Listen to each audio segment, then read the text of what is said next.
Hey people, this is Trader XO here, and over the next several weeks, I'm going to be creating a series of videos which are geared around trading alts. Now, I've been in the alt market or the crypto market for the last several years. I initially started out in 2016, and I've been successfully trading alts over the last several years. It's the one market which has made me very, very prosperous. So, what I'm looking to do is share my views, my takes, how I trade the alt market, what do I look for. Now, this video series is probably geared or suited to those of you who are looking for high time frame positional plays based upon technical and fundamental analysis. So the purpose of this series is going to be twofold. The first one is that I'd like to help you all become better positioned in trading alts. The second part, obviously, is to deliver this content in short, sharp, bite-sized chunks of 10 to 12-minute videos. So you're not going to be bored shitless. I'm not going to bullshit and waffle on. I'm just going to tell you straight what I do, what I look at. It's up to you to further delve in some of the aspects of the perhaps technical aspects of trading. Essie has provided many videos, so we're going to touch upon which videos you need to focus on over the coming weeks as well, okay? But I'm just trying to leave you with a template of what you need to look for, what you need to define, and how we're going to define that as well, all right? Okay, so over the next several weeks, I said I'm going to be focusing on creating a series of videos, okay? So in part one, we're going to be looking at the absolute foundational level of trading alts, which are alt cycles. Now, some of you may be familiar with market cycles.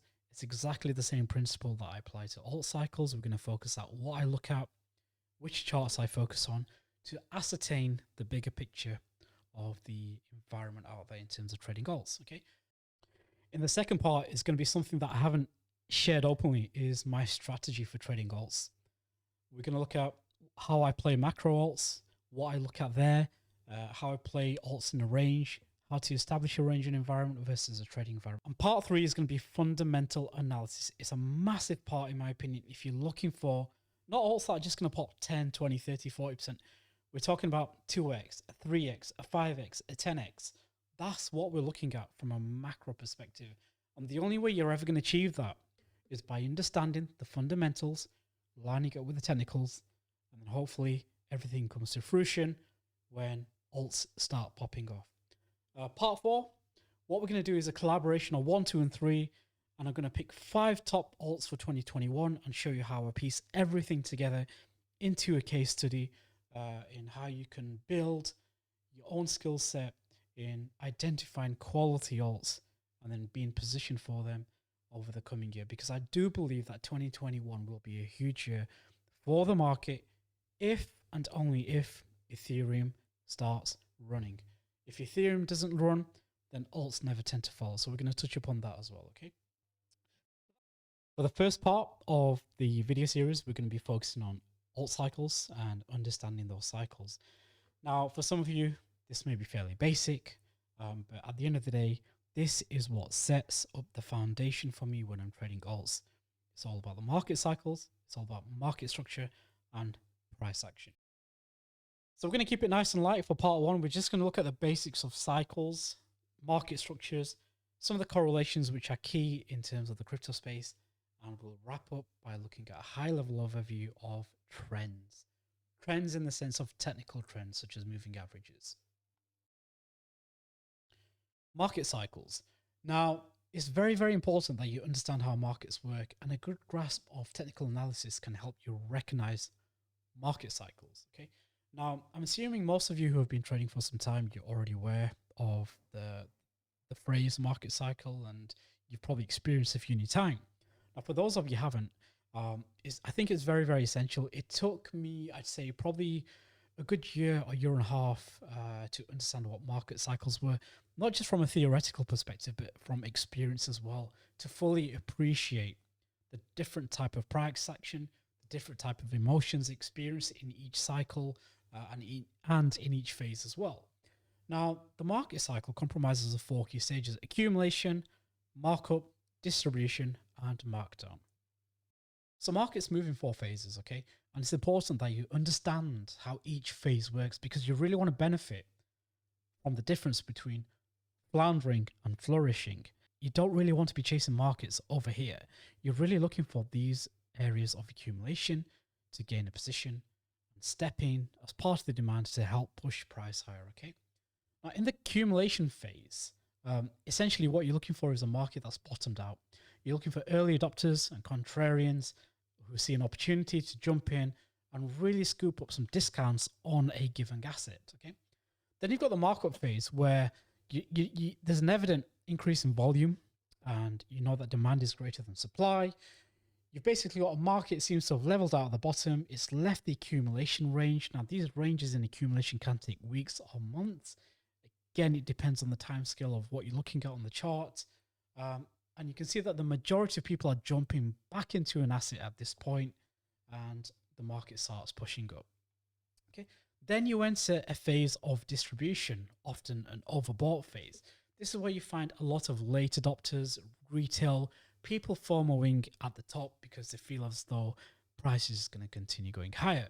And what you often find in these areas are those smart players who are often taking profits at these levels or taking some profits at this level. So the sentiment turns mixed to slightly bearish, prices are choppy, sellers prevail, and then the end of the rally is fairly near.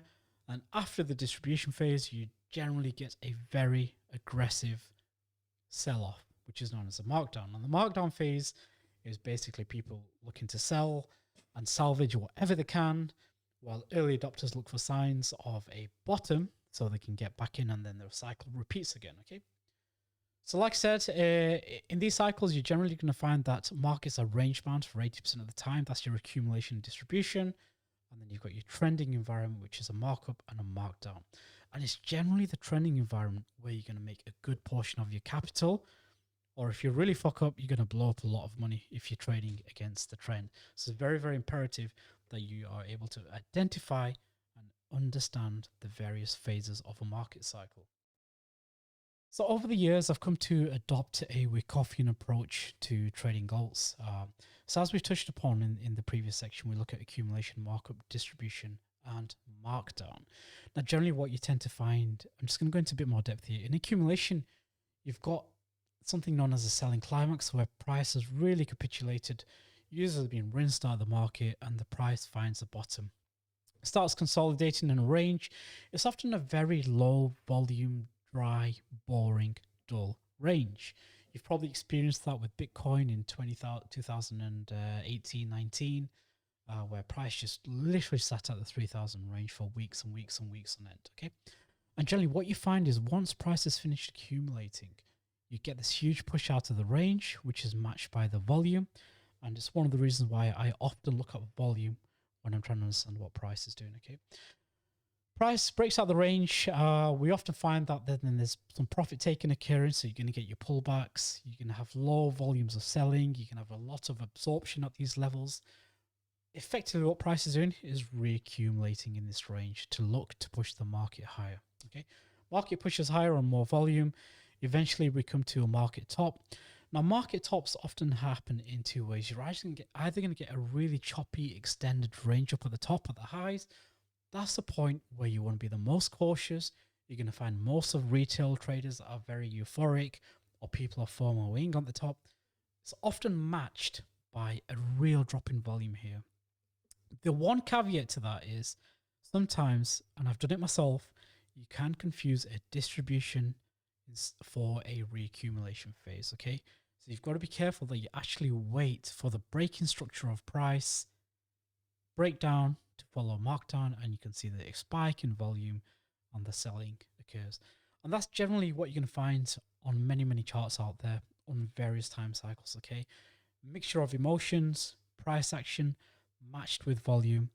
You're going to find that you're going to have long drawn out accumulation ranges, long drawn out distribution ranges, fast moves up, which is the trending market. This is where you're going to make the most of your money if you get it right, and a downtrending market where if you're holding your position, you can have huge drawbacks, or you're going to profit extensively from shorting the market upon a breakdown confirmation of distribution. Okay. Now, there's many resources online on market cycles and price action. It's all the same shit at the end of the day, just coined in a different word.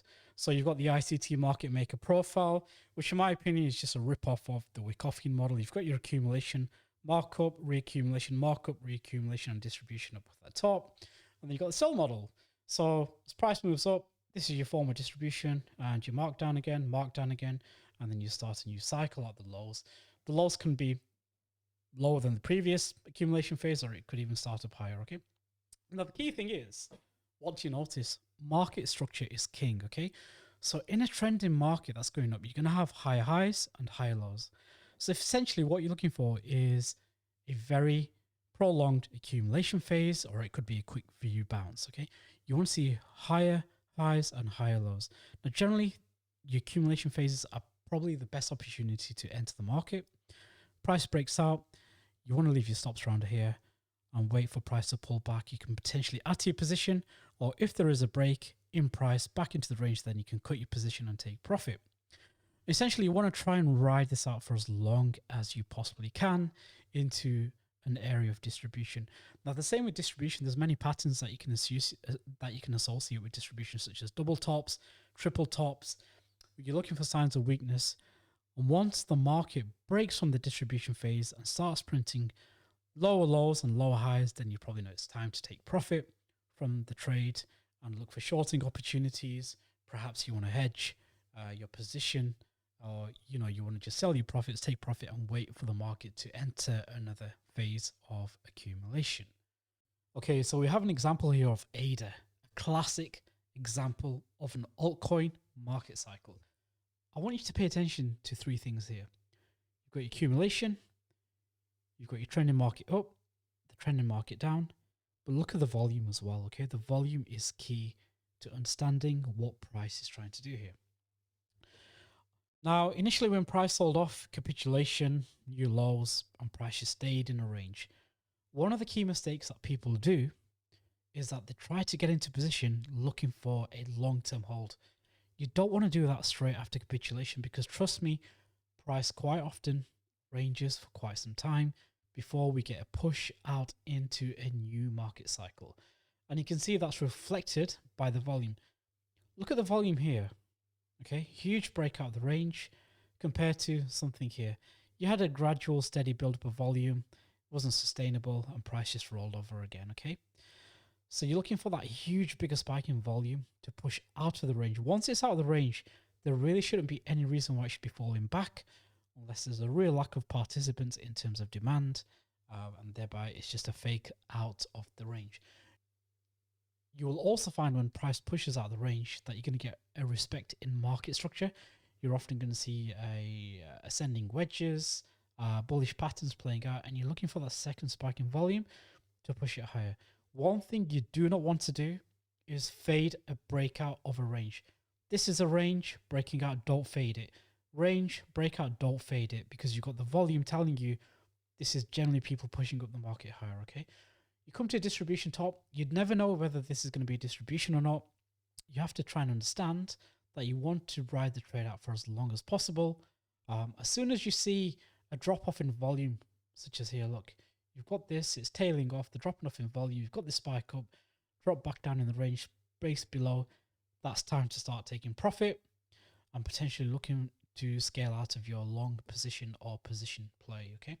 You get the breakdown, it's a fast, relentless sell-off again into another redistribution, followed by markdown. And you can see how on the way down, there's really not much buying. It's just people selling. And what you find with alts is the moves up are extremely fast, very, very quick. Do not fade them. And on the way down, it's always a very, very slow bleed. Painfully slow bleed, okay? Okay, so we're going to wrap it up there in terms of market cycles, market structure, and a classic example of an alt. So now we're going to look at correlations and why I believe correlations play a key part in the alt market. There's three charts that I primarily look at: Bitcoin dominance, altcoin dominance, and Ethereum BTC. So we're here on the Bitcoin dominance chart. Now, there's some people that don't really particularly like using Bitcoin dominance to gauge whether we are in alt cycle.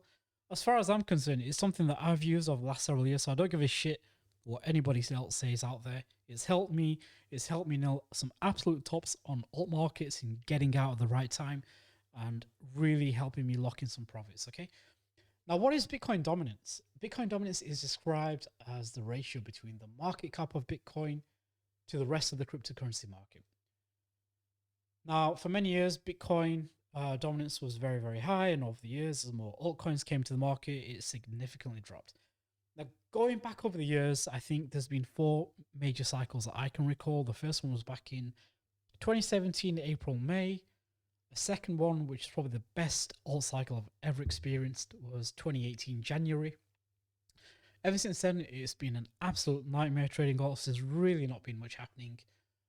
And then back in 2020, I think a lot of alts capitulated, bottomed out. They were literally dead. Many projects just fell to the side. And we've seen the emergence of DeFi, which has really helped kickstart the alt cycle space, particularly with the concepts of liquidity, farming, and staking ETH as well, which has been a big factor in rejuvenating the alt market. So we saw back in February, March, the very first signs of another alt cycle.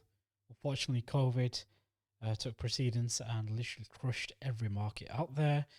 And then we saw back in May the absolute spike on the Bitcoin dominance chart, followed by a drop in dominance, clearly indicating that money or capital was flowing back into alts that were trending. Okay, so one thing I look for here is not only do I look for possible signals of an alt cycle, I'm also trying to understand or ascertain, okay, I'm riding the alt cycle, how long is it going to last?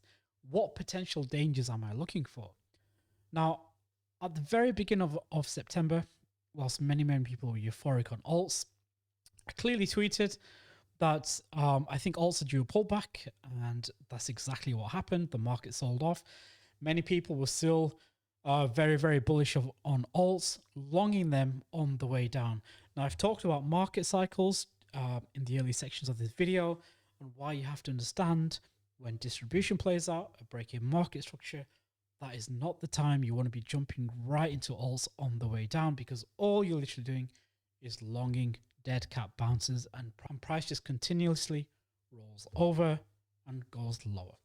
And that's illustrated by this chart here. You can see that at the start of September, Bitcoin dominance somewhat bottomed out here into a level of support and started pushing up. Bitcoin rallied, altcoins bled. Very simple, okay? So as it stands in this moment in time, combined with the ETH BTC chart, I don't believe over the next few weeks we're going to see anything major happen in the altcoin market, okay? And here we are over on the ETH Bitcoin chart. Once again, middle of May, you're looking at the lows of Ethereum, right to the highs, first and second week of September. Everything, as you can see, is reflected inversely to the Bitcoin dominance chart. So in a nutshell, when Ethereum Bitcoin is trending down, you want to be careful with your alts, because it's not conducive to alts doing very well. So the question is, when do alts thrive? Now, you often find that alts thrive when Ethereum Bitcoin is pushing higher. Bitcoin often is in a range. Now, sometimes when ETH BTC is pushing higher, it causes the price of ETH USD to go higher as well. And that can have a knock-on effect on Bitcoin. It starts also following the trend of ETH USD. So you want to be careful when you're shorting Bitcoin when ETH BTC is showing strength. And finally, you'll see alts also rallying with Ethereum, and you can confirm that by looking at the Bitcoin dominance chart and looking for a decline in the overall dominance of Bitcoin. So moving averages. Moving average are one of my key indicators that I use when I'm trading alts. I'm not going to go into too much detail in this video, but in the next video in part 2, I will be covering in much more detail how I use moving averages. I'm not just looking at crossovers or cross-unders. There's much more to it than that. But in essence, what I just want to point out before we leave, and something that I feel as though it ties nicely into market structure and market cycles, is look at what the trend is telling you. So we're back on our Ethereum Bitcoin chart. As you can see, price was in a range, broke out the range and broke down. Very quickly, let's switch on the moving averages. and you can see how price is breaking out and the moving averages are all aligned upwards. Now, one thing which I've been bearish on ETH Bitcoin over the last few weeks, clearly illustrated by the fact that price is now trading below the moving averages. Now, this is on a daily time frame, and it often does take quite some time for the moving averages to amend, to realign in a bullish trend. And that's one of the main reasons why I've been cautiously bullish on the hype around Ethereum. Many people talk about how Ethereum is going to hit $800 in the next few weeks or months. Personally, I can't see it happening just yet. But again, watch out for part 2, because overall, in terms of the macro picture of Ethereum, I think we are nearing a very bullish market cycle structure. All this to me looks like one huge accumulation phase. So we're going to touch upon this on the next video. I hope you've enjoyed part 1. If there's any questions or comments, do leave some comments on the timeline, on the Twitter feed, or reach out to me or DM me, and hopefully I can answer those for you.